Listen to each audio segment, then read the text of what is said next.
What's up YouTube? It's Amix0 with another video tutorial. In another one of my videos I showed you what a program fisher was. Online, a lot of people, and mostly on YouTube, a lot of people will make a generator or something to give you free gold in a game, or give you free Microsoft points for Xbox, or give you an iTunes gift card, something like that. But they'll ask you to log in and then press generate. So I showed you how to expose that in another video and showed you how to reverse it so that you could hack the hacker. If you don't know what I'm talking about, click the screen now and you go and watch my other video. But now today I'm going to make one of those programs to kind of show you why exactly it works to do what we did. So I'm going to show you how to make one of those quote-unquote Xbox Live generators or something like that, and show you exactly what it does. That way you know what you're doing when you're reversing one. Okay, so I'm going to open up Visual Basic. This was made really, really fast, so excuse the disgusting look. So basically it asks you to sign in with your live email, your live password, and then press generate, and it'll give you the code.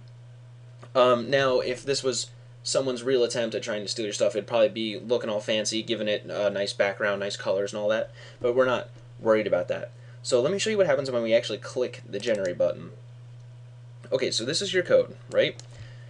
Imports system.net.mail, that's the .NET framework's way of communicating with SMTP, which is how your computer connects to an SMTP server, which deals with email and all that.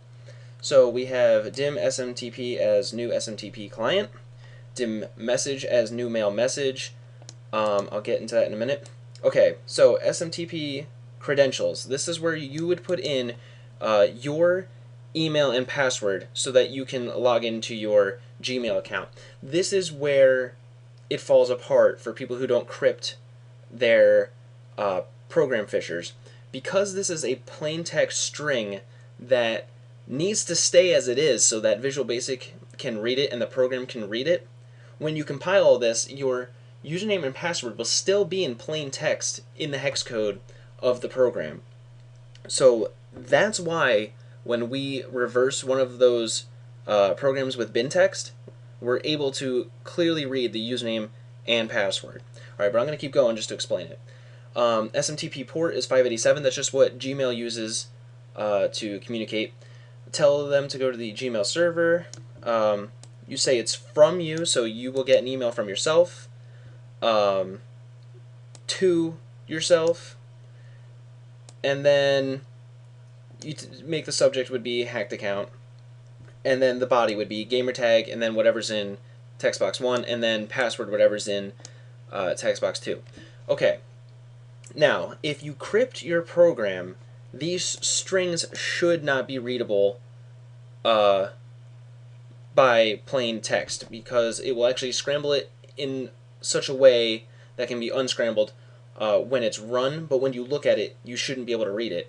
Now, if we didn't have what we have right here, smtp.enable_ssl, that is a, and now I can't remember what SSL stands for, secure something layer, socket layer, I think. What that does is kind of encrypts the traffic. So if maybe you find one somewhere, one of these program fishers, and you can't read it because it's crypted, it might not have SSL, which means you can sniff it out with Kane Enable, just like I showed you in the Wi-Fi hacking tutorial. But you don't need APR spoofing.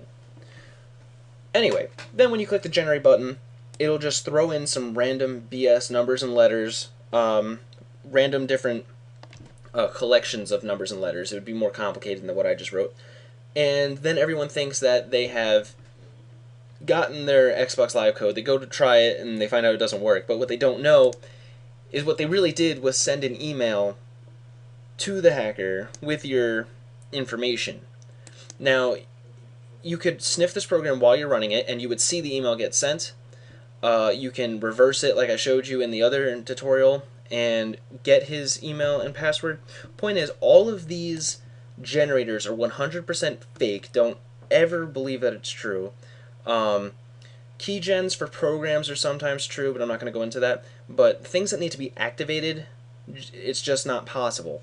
So that's how they're doing it. Don't fall for it, and I hope that makes more sense. I'll see you guys in the next tutorial.